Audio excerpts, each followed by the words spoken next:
창세기 1장 26절로 28절까지의 말씀. 하나님이 이르시되 우리의 형상을 따라 우리의 모양대로 우리가 사람을 만들고 그들로 바다의 물고기와 하늘의 새와 가축과 온 땅과 땅에 기는 모든 것을 다스리게 하자 하시고, 하나님이 자기 형상 곧 하나님의 형상대로 사람을 창조하시되 남자와 여자를 창조하시고, 하나님이 그들에게 복을 주시며 하나님이 그들에게 이르시되 생육하고 번성하여 땅에 충만하라. 땅을 정복하라.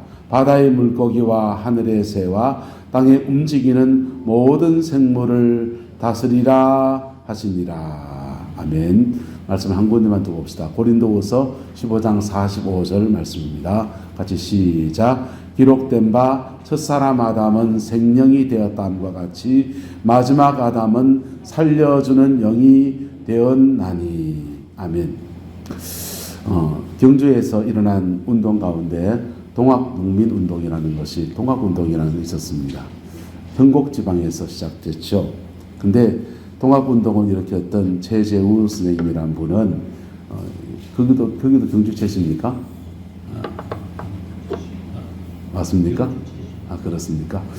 그분은 서양 문물이 막 들어올 때 그때 책을 하나 받았습니다. 서양 사람들이 기술이 뛰어나고 문명이 발달했는데 저렇게 발달한 이유가 뭘까? 그분이 심각한 고민에 빠졌어요.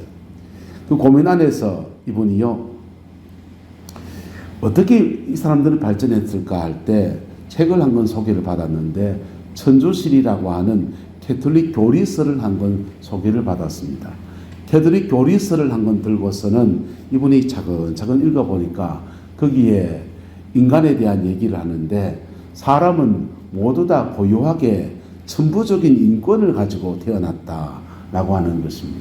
모든 사람은 자기 나름의 그 나름의 인권이 있고 존중할 가치가 있다. 그 얘기를 봤어요. 그 책을 들고서는 이분이 산에 들어가서 수도 생활을 합니다.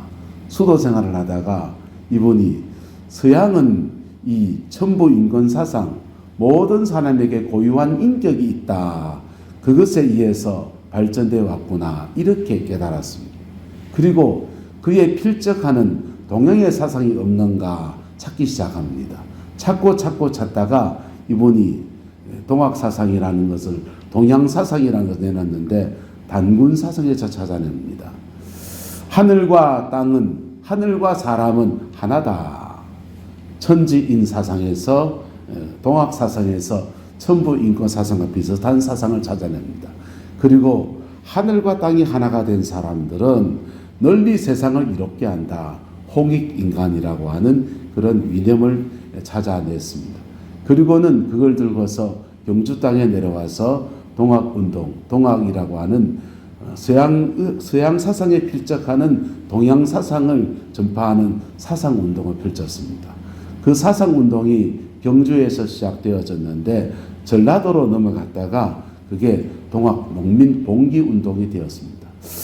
자, 이게 그 여러 가지 사상들을 다 얘기할 수는 없고, 그런데 그 근본이 되었던 천부인권 사상, 모든 사람에게는 고유한 인간의 권리가 있다라고 하는 사상은 어디서 나왔느냐? 바로 오늘 이 말씀에서 나온 겁니다. 하나님이 이르시되 우리의 형상을 따라 우리의 모양대로 우리가 누구를 만들고요? 사람을 만들고, 하나님의 형상대로 사람을 만들자. 그래서 모든 사람에게는 하나님의 형상이 있다라고 하는 사상, 여기에서 천부인권 사상이라는 것이 발현되어졌습니다. 고대 사회에 이집트라고 하는 나라는 신들의 나라들, 여러 신들을 섬겼어요. 근데 그 중에 가장 중심이 되는 신이 태양신을 섬겼습니다. 태양신 라를 섬겼는데 태양신의 형상을 입은 사람이 이 땅에 딱 한 명 있습니다. 누구냐? 바로 태양신의 형상을 입은 자는 파라오 왕이라는 겁니다. 왕은, 바로 왕은 성경에는 바로, 세상 말로는 파라오. 파라오는 신의 형상을 입은 신의 아들로 이 땅에 나타난 존재이고, 그 신의 형상을 입은 사람은 왕 한 명이고 나머지 사람들은 다 신의 형상이 아니라는 거예요. 그래서 신의 형상을 입은 사람들에 의해서 다스림을 받아야 될 그런 백성이다. 이게 애굽의 사상입니다. 애굽의 신의 형상을 입은 사람의 사상이에요. 근데 오늘 성경은 말하기를 모든 사람은 하나님의 형상대로 지음받았다라고 하는 사실입니다. 할렐루야. 모든 사람을 하나님이 지으실 때 하나님의 형상대로 지으셨는데 남자만 하나님의 형상이냐? 아니요. 남자와 여자를 모두가 다 하나님의 형상대로 지으셨다고 하는 것입니다. 그리고 그 지음받은 사람들을 구체적으로는 창세기 2장에 보니까 하나님이 흙으로 사람을 만드시고 그 코에다가 무엇을 불어넣어서 생기를 불어넣었더니 사람이 살아있는 영적인 존재가 되고 죄가 없는 그 사람들이 하나님의 형상으로서의 구심과 역할과 그 모든 기능과 그 모든 가치를 가지고 있더라라고 하는 것입니다. 할렐루야. 근데 이 하나님이 세상을 만드실 때, 처음 만드실 때 아담과 하와를 죄 없이 그렇게 지어서 하나님의 형상대로 지음받은 그런 존재로 만드셨던 것은 모든 종교가 추구하는 종교적인 어떤 가치 속에서는 가장 절대적인 인간상이 되었습니다. 불교 같은 나라의 종교에서는 인간이 모든 것을 비우고 또 비우고 또 비우면 그가 뭐가 된다? 부처가 된다. 부처가 되는데 그게 부처가 된다. 그리고 또는 다른 종교에서는 어쨌든 하늘과 땅이 마주쳐서 하늘이 사람 안에 있고 사람이 하늘 안에 있는 그런 존재가 되면 천지인이 되면 그 사람은 완성된 사람이고 그 사람은 홍익인간, 널리 세상을 이롭게 하는 사람이 된다. 이게 동학사상의 핵심인 것이지요. 그런데 기독교 진리 안에서 또한 이 은혜가 있습니다. 할렐루야. 기독교 진리 안에서는 인간이 뭘 비워서 부처가 되는 것도 아니고 인간이 자신의 마음을 정진하고 닦아서 천지인을 이루는 게 아니고 예수 그리스도가 우리 죄를 위해서 죽으셔서 십자가의 그 은혜로 우리 죄를 사하신 은혜 아래서 우리는 주님의 형상으로 회복되어지는 놀라운 역사와 은혜가 있게 되는 것입니다. 할렐루야. 그래서 기독교 진리 안에서는 보세요. 지난주 말씀드렸습니다.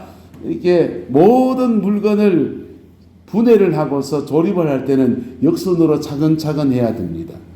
70년대 이런 얘기가 있습니다. 엔지니어들 속에 여행했던 얘기입니다. 독일 사람들은 물건을 고치고 조립을 하고 나면 나사가 서너 개가 모자라는데 한국 사람들은 물건을 고치고 조립하고 나면 나사가 서너 개가 남는데요. 엄벙덤벙 하는데 돌아가기는 잘 돌아간다는 거예요. 근데 그거 뭔 말입니까? 그거 대충 한다는 얘기지요. 근데 사실은 어떻습니까? 모든 물건이 고장나면 그것을 고쳐야 되잖아요. 고칠 때 고치는 부위가 뭐가 고장났는지를 분석을 하고 그것을 차근차근 고치고 역순으로 조립해야 합니다. 하나님은 사람을 흙으로 지으시고 그 코에다가 생기를 불어넣으셨습니다. 할렐루야. 그런데 예수님이 이렇게 말합니다. 기록된 바 첫사람 아담은 무엇이 되었다는 같이 생명이 되었다는 같이 생명이라고 하는 말은 살아있는 영적인 존재가 되었다는 같이 요 첫사람 아담이 생명이 되는 사건이 뭐냐? 하나님이 흙으로 사람을 만드시고 그 코에다가 뭘 불어넣습니까? 생기를 불어넣으셨잖아요. 그러면서 살아있는 영적인 존재가 되었다는 같이 마지막 아담은 무슨 영이 되셨다? 살려주는 영이 되셔서 우리에게 예수 그리스도를 영접할 때 그리고 우리 안에서 영접할 때 우리 안에 주의 성령을 부어주셔서 성령 안에서 저와 여러분을 살려내십니다. 할렐루야. 살려낸 사람들이 우리가 구원을 받았다고 하는 것이지요. 살려진 사람들이 구원을 받았다고 하는 것입니다. 그런데 이 구원받은 사람들이 살려진 데서 끝나지 않고 그게 시발점이 되어서 하나님의 형상으로 회복되어지는 믿음의 여정으로 주님은 우리를 초청하십니다. 그 초청에 응답하는 저와 여러분 되시기를 예수님의 이름으로 축복합니다. 하나님의 형상으로 회복되어지는 여정으로 초청하세요. 근데 그 여정을 따라가면 어떻게 되느냐? 때로는 고난을 지나가요. 때로는 어려움을 지나가요. 그런데 그게 회복이 되어지면 오늘 성경에 말한 대로 하나님이 우리의 형상을 따라 우리의 모양대로 우리가 사람을 만들고 그들로 바다의 물고기와 하늘의 새와 가축과 온 땅과 땅에 기는 모든 것을 마게 하자, 다스리게 하자 하시고 하나님이 자기 형상 곧 하나님의 형상대로 사람을 창조하셨는데 남자와 여자를 그렇게 창조하셔서 그 사람으로 에덴 동산이라고 하는 아름다운 터를 이루어 갈 수 있도록 그렇게 만들어 주셨습니다. 할렐루야. 역사 속에서 하나님께서 이 일들을 계속해서 이루어 하셨어요.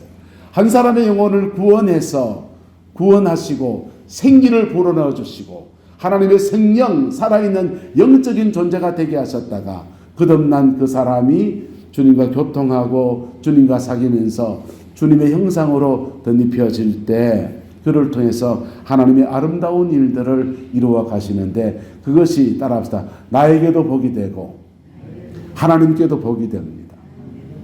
나에게도 복이 되고 하나님께도 복이 되어지는 놀라운 은혜입니다. 베드로전서의 말씀 보면은 우리를 어두운 데서 불러내어 그의 기이한 빛에 들어가게 하신 이의 아름다운 덕을 선포하게 하려 하심이라 이렇게 말씀이 되어 있습니다. 근데 그 기이한 빛이라고 하는 단어가 헬라어로 수마토스라는 단어를 사용해요. 수마토스라는 단어는 두 가지 뜻을 가지고 있습니다. 첫 번째 뜻은 하나님과 친한이란 뜻이에요. 하나님과 친한. 두 번째 뜻은요, 자기 능력보다 뛰어난이란 뜻입니다. 예수 믿는 사람들이 믿음 안에 들어오면 구원을 받아서 내 안에 이 죄인의 육체 안에 거룩하신 주의 성령이 임하시는 것들을 몸으로 경험합니다. 그걸 경험할 때 몸의 전율을 느끼는 사람도 있고 그걸 경험할 때 하나님의 음성을 듣는 사람도 있고 그것을 경험할 때 어떤 사람은 방언이 터지는 사람도 있고 어떤 사람은 다양한 모습으로 성령이 그에게 임하시는 것들을 경험해요. 그렇게 은사적으로 경험하지 않을 수도 있습니다. 그런데 이상합니다. 믿음을 떠나려고 마음을 먹으면 계속 되돌아오는 역사가 믿음 안에 있습니다. 저와 여러분 안에 성령이 계신 증거가 오늘 이 시간 하나님 앞에 기도하러 예배하러 나온 것 자체가 성령이 계신 증거인 것입니다. 할렐루야. 근데 이 성령이 계신 우리 안에 계신데 우리 안에 계신 성령님과 교제하고 성령 안에서 주님의 형상으로 변화되어지는 믿음의 여정을 걸어가면 두 가지 은혜가 오는데 하나님과 친해지는 거예요. 두 번째는 자기 능력보다 뛰어난 사람이 되어집니다. 할렐루야. 그 은혜가 역사와 저와 여러분의 남은 인생에 풀어지게 되기를 예수님의 이름으로 축복합니다. 다윗이라고 하는 사람이 목동이 되어서 양떼를 칩니다. 그 양떼를 치는데 그 형제들이 8명의 형제가 있는데 사무엘이 와서 성령의 기름을 붓고 누가 다음 왕위를 이어갈 왕이 될 것인가를 간택하는 그런 걸 한다는 거예요. 그런데 7 형제는 다 거기 가서 사무엘 앞에 줄을 서 있는데 다윗은 거기에 소외되어서 들판에서 양을 치는 사람으로 여전히 있습니다. 그런데요, 사무엘이 보니까 7 형제를 쭉쭉 들어보는데 하나님의 영이 감동하지 않습니다. 누구에게 성령을 부어야 될지 아무도 없다는 거예요. 그래서 사무엘이 말합니다. 이새에게 당신의 아들이 이렇게 답니까? 라고 물으니까 하나가 사실은 더 있긴 한데 걔는 어리기도 하고 그래서 들판에서 양을 치고 있습니다. 그 아이를 데리고 오세요. 그래서 다윗에게 왔는데 하나님이 이가 내가 택한 사람이니까 이 사람에게 성령의 기름을 부어라 라고 말씀하십니다. 그 성령의 기름을 부었더니 다윗 안에서 놀라운 역사가 일어납니다. 다윗은 전에도 물맷돌을 던져서 양떼를 보호하는 그런 일들을 했던 사람이에요. 그런데 이 다윗이 이제는 똑같은 물맷돌을 던지는데 자기 능력보다 뭐한? 뛰어난, 자기 능력보다 뛰어나져서 적장 골리앗 앞에서 이스라엘 모든 백성들이 쩔쩔매고 있는데 거기 앞에 나서서 물맷돌 들고 나가서 이걸로 적장을 이기겠다고 달려났습니다. 근데 물맷돌 5개 들고 나갔는데 5개 다 쓸 필요도 없었어요. 그 한 개 던졌는데 그거 하나가 정투리에 정확하게 박히면서 나라를 구원해내는, 하나님의 백성을 건져내는 아름다운 도구로 쓰임받는 역사가 나타나게 되었습니다. 무엇보다? 자기 능력보다 뭐한? 뛰어난, 할렐루야, 자기 능력보다 뛰어난 사람으로 그렇게 쓰임받았어요. 그게 사무엘을 통해 기름 부음 받았을 때 다윗에게 나타난 변화였습니다. 그리고 그 다윗이 광야를 지나가고 여정 안에서 수많은 시편의 말씀들을 기록하지 않습니까? 그 말씀들 보세요. 그 말씀들 보면은 하나님이 자기와 얼마나 친한 것들을 나타내 보여줍니다. 주님이 내 안에 계시고 나의 힘이 되신 여호와여, 내가 주님을 사랑합니다. 내가 주님을 사랑한다고. 여호와는 나의 목자시니 내가 부족함이 없다고 그러고, 여러분, 하나님이 그의 가까이 계신 것들을 몸으로 경험하면서 거기에 기록한 것들이 시편에 그득하게 담겨 있어요. 할렐루야. 예수 안에서 믿음 생활 시작하다 보면 주님은 우리에게 사죄의 은총 안에서 죄사함을 주시고 죄사함과 함께 성령을 부어주십니다. 성령을 부어주십니다. 할렐루야. 성령을 부어주십니다. 우린 장로교회입니다. 장로교회는 예정서를, 하나님이 우리 사람을 택한 사람을 택하셨다, 예정서를 주장합니다. 우리와 교단이 다른 감리교회라는 교단이 있습니다. 감리교회는 하나님이 누굴 택하고 누굴 버렸느냐, 그거 그럴 수 있냐, 하나님이 공의로운 분이. 하나님은 모든 사람을 택하셨는데 그 중에 응답하는 사람이 구원받는 거다. 그게 감리교회의 주장이에요. 어느 게 맞습니까? 네. 서로 신학계에서 계속 논쟁이었습니다. 성경에는 로마서의 말씀은 믿음으로 의롭다 그러고, 야고보서는 그의 행위로 온전하여진다라고 그랬으니까 어느 게 맞느냐? 감리교 쪽에서는 야고보서의 말씀을 주장하고 장로교단은 주로 로마서의 말씀을 주장했습니다. 그런데요, 성경은 로마서와 야고보서만 있는 게 아니에요. 성경은 요한복음이 있습니다. 할렐루야. 요한복음은 어떻게 말하느냐? 따라합시다. 영접하는 자, 그 이름을 믿는 자에게는 하나님의 자녀가 되는 권세를 주셨으니. 요한복음 3장에는요 니고데모에게 말합니다. 네가 하나님 나라를 보려고 하면 거듭나야 되겠다. 중생해야 되겠다. 중생이라뇨? 다시 태어난단 말입니까? 내가 어머니 뱃속에 들어갔다 나와야 됩니까? 라고 말을 합니다. 근데 예수님 말이에요. 성령으로 거듭나는 거, 너 선생이 되어서 그것도 모르느냐? 성령으로 거듭나는 것은 바람이 임의로 부는데 이렇게 저렇게 부는데, 성령으로 난 사람들 그와 같다, 그런 오리무중 같은 얘기를 하셔요. 여러분, 중생이 뭡니까? 지나간 나의 인생은 예수님 안에서 죽고 예수님 안에서 다시 태어나는 것을 말하는 것입니다. 할렐루야. 근데 거듭날 때, 예수 믿고 정말 거듭날 때 우리 영혼 안에서는 반드시 주의 성령이 임하십니다. 주의 성령이 임하십니다. 그리고 그 성령이 우리 안에 오셔서, 거듭나게 하신 성령이 우리 안에서 계속 우리를 변화시키는 믿음의 여정으로 끌어가셔요. 그러다가 그 극치가 어디냐? 바로 주님의 형상으로 우리를 변화시키는 겁니다. 할렐루야. 하나님의 형상으로 변화되어지면요, 여러분, 우리는 이런 딜레마의 사이에 잡혀 있습니다. 목사인데 목사답지 못한 나 자신을 볼 때, 권사님이신데 권사님답지 못한 자기 자신을 볼 때, 예? 저는 육아의 말 중에 이 말을 참 좋아합니다. 군군신신 부부자자. 임금님은 임금님답고, 신하는 신하답고, 아버지는 아버지답고, 어머니는 어머니답고.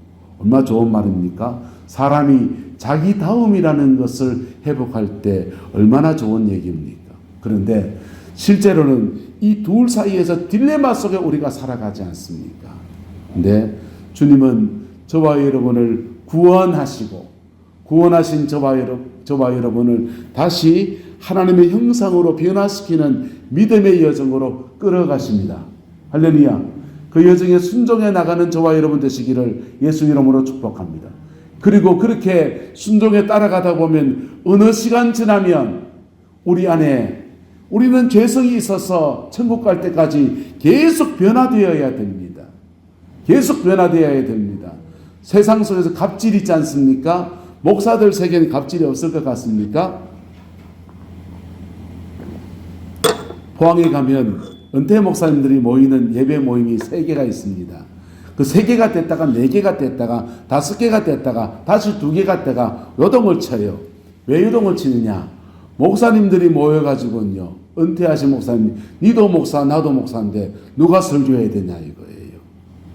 그래가지고는 그것 때문에 설교도 잘못하는 게 저 사람만 계속 시킨다 해가지고는 자기들끼리 또 하나 모아가지고 예배 드리다가 해보니까 밥 살 사람도 모자라고 그러니까 다시 또 뭉쳤다가 2개가 됐다가 3개가 됐다 합니다. 여러분, 목사 세계에도 갑질하고요. 목사 세계도 시기 질투 있고요. 여러분, 인생 들이고 가는 사람들한테 그런 거 있는데, 목사는 인생 들이고 가는 사람들한테 그런 거 있는데, 우리가 세상을 살아가면서 우리 완벽하지 못해요. 그러나 신앙 안에서 어느 정도의 경지에 일하면, 할렐루야, 어느 정도의 수준에 일하면 주님이 그의 인생에 에덴의 선물을 안겨주십니다. 에덴의 선물을 안겨주시는데, 에덴의 선물을 받은 사람들은요, 성령 충만함 가운데 내 안에 하나님의 형상이 회복되어지는 아름다운 은혜가 있는 겁니다. 하나님의 성품이 내 안에 있고, 하나님의 인격이 내 안에 들어와 있고, 하나님의 마음이 내 안에 들어와 있고, 그리고 그가 하는 일들 속에서 하나님의 영광이 나타나는데, 그때부터 3가지 사명이 주어져요. 한번 따라합시다. 정복하라, 다스리라, 지키라. 이 3가지 사명이 있습니다. 그리고는 3가지 축복이 와요. 생육하라, 번성하라, 땅에 충만하라. 할렐루야. 이 3가지 사명과 3가지 축복이 어우러지는 저와 여러분 되시기를 예수 이름으로 축복합니다. 그 하나님의 형상으로 회복시키는 이 여정을 지나오는데 광야라는 걸 지나갑니다. 광야라는 걸 지나가는데, 이 광야를 잘 지나가면 바로 이 하나님의 형상 안에서 생육하라, 번성하라, 땅에 충만하라고 하는 하나님의 복주심의 역사가 쏟아져 내리는 거예요. 할렐루야. 저와 여러분 남은 인생 안에 이 은혜가 풀어지게 되기를 예수 이름으로 축복합니다. 저와 여러분 지옥은 못 가요. 예수 믿고 거듭난 사람들은 십자가의 은총 안에서 우리의 모든 죄를 사하시고 하나님의 자녀로 삼으셨기 때문에 지옥은 못 가요. 그런데 거듭난 사람들이 믿음으로 살지 아니하면 하나님이 사랑하시니까 자꾸 징계만 늘어나요. 네요. 징계도 한 번 받을 때 깨달으면 얼마나 좋습니까? 인간의 미련함은 한 번 받고 2번 받고 3번 받는데 똑같은 죄에 또 넘어지고 또 넘어지는 이유가 너무너무 많아요. 그런데요, 그거 한 곱이 뛰어넘어가기 시작하면 그때부터 주님의 성령이 우리를 급속도로 끌어가십니다. 그리고는 우리 안에 하나님의 형상을 회복시켜 주셔요. 하나님의 형상이 회복되면 우리 안에서는요, 놀라운 일이 나는데, 동학이 말하는 천지인 하나님이 내 안에 계시고 내가 주님 안에 있고 예수 그리스도가 나의 안에 계시고 나는 주님 안에 있는 아름다운 은혜가 펼쳐집니다. 그리고는요, 그 사람을 통해서 내 삶의 자리 안에 다스리고 정복하고 다스리고 지켜내는 아름다운 역사 일어나고요. 그리고 하나님의 큰 영광에 쓰임받는 은혜의 역사와 그 속에서 복된 열매를 거두는 아름다운 은혜가 있는데, 그걸 에덴이라 합니다. 할렐루야. 에덴이 저와 여러분의 남은 인생에 풀어지게 되기를 예수 이름으로 축복합니다. 말씀 아까 다윗 얘기했는데요, 다윗 왕이 그렇게 사무엘을 통해 기름 부음 받습니다. 그리고는 사무엘의 기름 부음 받고 사울 왕의 설하에서 사위가 되고 부마가 되고 잘 나가는 것 같았습니다. 근데 그도 고난 주간을 지나갑니다. 그도 연단을 지나갔습니다. 사울 왕이 그를 시기 질투하고 온 연단이 펼쳐지는데, 그 연단 속에서 다윗이 자기 속에 있는 연약함과 자기 속에 있는 죄와 자기 속에 있는 모든 것들이 토하여지고 정결해지고 하나님의 형상으로 변화되어지는 여정을 지났더니 하나님이 사울왕의 때가 지나고 다윗왕의 때가 되었을 때 태평선대를 선물로 주십니다. 다윗의 제제 시대에 태평선대를 선물로 주십니다. 구약성경에는 요셉이라고 하는 사람이 하나님의 성령을 받습니다. 성령 안에서 꿈을 해몽하는 은사가 오고 그가 장자가 되겠다는 신탁을 받습니다. 얼마나 좋습니까? 그런데 그 신탁 안에서 요셉이 광야를 지나갑니다. 애굽에 끌려가기도 하고 보디발의 집에 팔려가기도 하고 그 고난의 시간을 지나가는데요. 그 고난의 시간을 지나갔더니 주님이 내 안에 계시고 내가 주님 안에 있는 이 은혜에 들어갑니다. 그랬더니요, 하나님이 요셉을 감옥에서 끌어내어서 애굽의 총리로 세웁니다. 그리고 가나안 땅에서 기근에 시달리는 모든 그의 형제들을 섬겨내는 아름다운 통로로 사용하셔요. 애굽 땅에 있는 모든 기근을 해결하는 위대한 지도자로 또한 들어 사용하십니다. 할렐루야. 믿음 안에서 우리는 예수 믿고 천당 간다 생각하고 구원을 생각하면 당연한 얘기입니다. 그런데 주님이 우리를 구원하시는 것은 그 정도가 아니에요.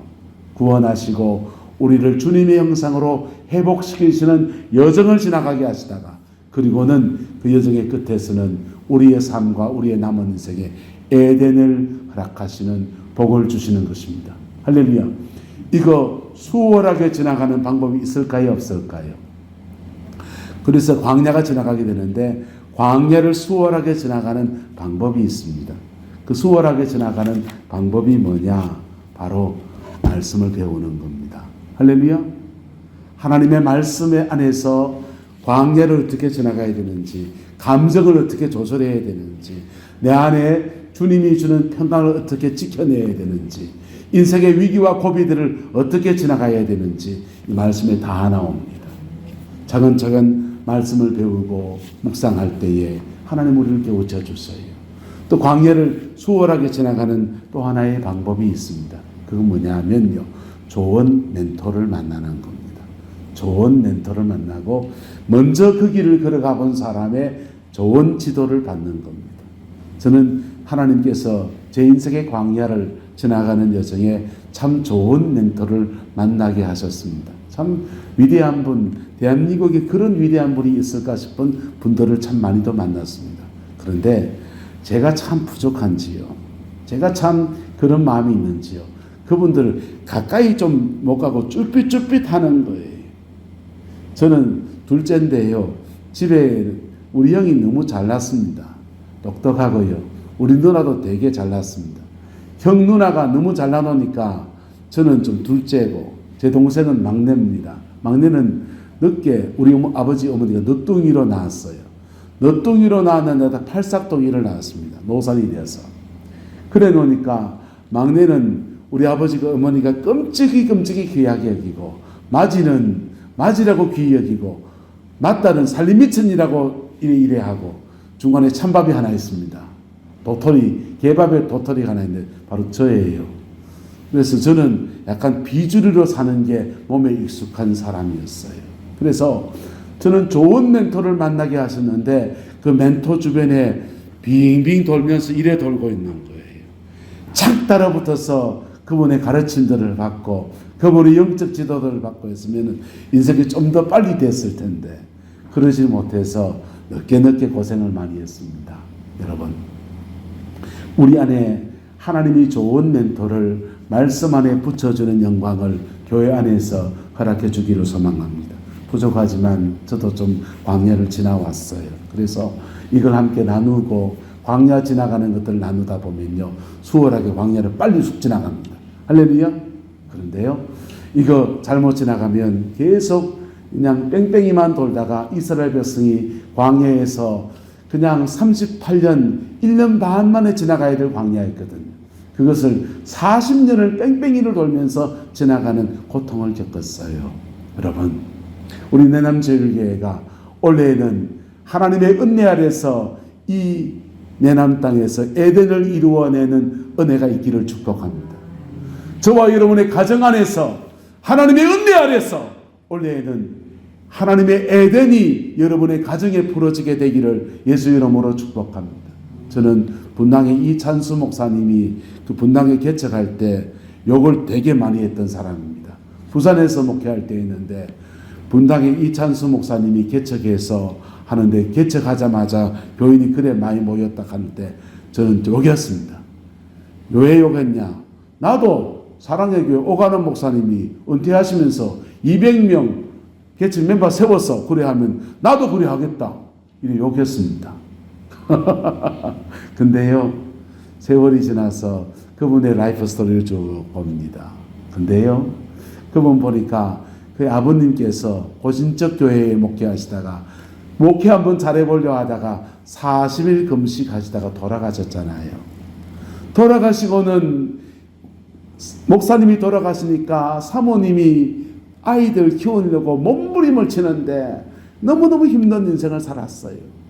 그리고는 아들이 이제 사업장을 열어서 이제 좀 세상적으로 잘 나가려고 그러는데 기도하시는 분들이 너는 목회를 해야 된다.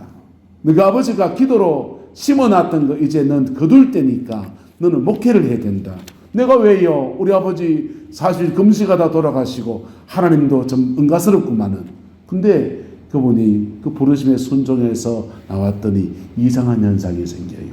참 좋은 멘토 오가는 목사님을 만나는 축복을 받고요. 그리고는 그가 목회를 하는데 분당에서 사랑의 교회에서 그때 개척해 준 교회가 그분만이 아니에요. 여러 교회를 개척해 줬습니다. 새로운 목사님 오시기 전에 여러 명의 목사를 개척해 줬어요. 그런데 거기서 제대로 꽃을 피운 사람은 그분 하나예요. 할렐루야. 왜 그런 역사가 일어나느냐? 누군가 광야를 걸어가 준 사람이 있었다라고 하는 것입니다. 할렐루야. 그것이 세대와 세대를 넘어서 이찬수 목사님 아버님 세대에서 지나온 여정에 이찬수 목사님 그 다음 이어가는 여정이었다면 어떤 사람은 자기의 인생 안에서 이걸 다 끝내버립니다. 다 끝내서 하나님 앞에 가장 복되고 아름다운 생을 살아내는 축복의 역사로 들어가게 됩니다. 저와 여러분들 안에 하나님의 수마토스, 그의 기이한 빛 가운데 하나님과 친하고 내 능력보다 뛰어난 역사를 만들어가는 은혜가 있게 되기를, 이 안에 있게 되기를 주님의 이름으로 축복하고 그 일에 함께 순종하며 함께 따라가는 믿음의 여정 되시기를 주님의 이름으로 축원합니다. 기도하겠습니다. 좋으신 아버지 하나님, 우리의 모든 약함도 아시고 우리의 모든 부족함도 아시는 주님 앞에 우리의 약함도 어리석음도 모두 고백합니다. 예수 보혈의 피로 우리를 구원하여 주시고 은총과 사랑으로 덧입히시는 우리 주님을 찬양합니다.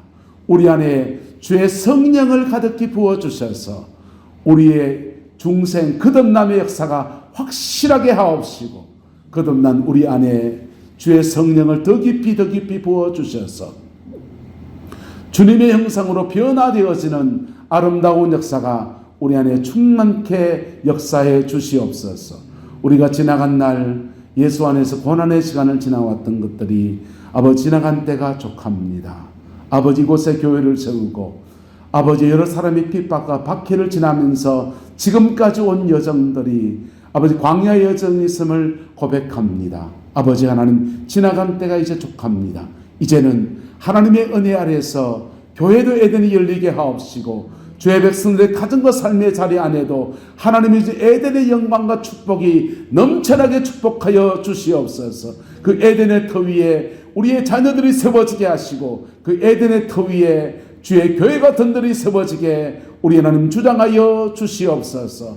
우리 안에 하나님의 형상을 날마다 이루어 가시는 성령님을 환영합니다. 예수 보혈의 권세와 능력을 믿습니다. 그 은혜 아래에서 자라가고 승리하는 저희들에게 역사해 주옵소서. 예수님 이름으로 축복하며 기도드리옵나이다. 아멘.